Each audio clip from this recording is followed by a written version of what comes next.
DJ Kanchan Raj Hajipur Vaishali mix Pallavi recording studio Mathiya मोड़।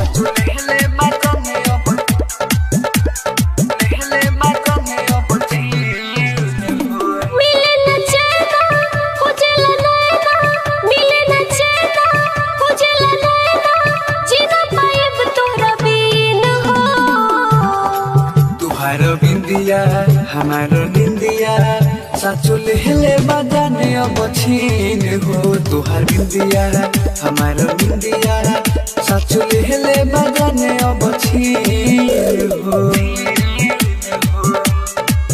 साचुल हिले बजाने अब डीजे कंचन राज हाजीपुर वैशाली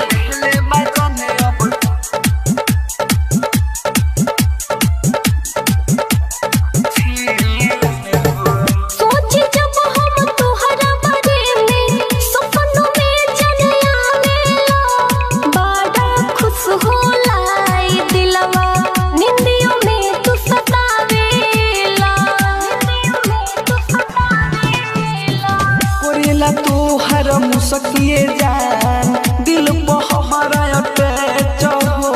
पहले है बारू ने यहाँ के प्यार में अपना कैच हो। तुहरे बानी सचो दीवानी तुहरे बानी सचो दीवानी लगल मोहब्बत के पीन हो। तुहारो बिंदिया हमारो निंदिया साचुल हिले बजाने अब छीन हो। तुहार बिंदिया हमारो निंदिया साचुल हिले बजाने अब छीन हो।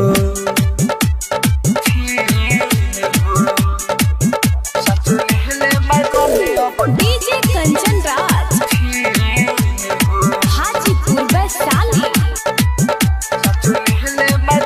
Mix Pallavi recording studio Mathiya मोड़।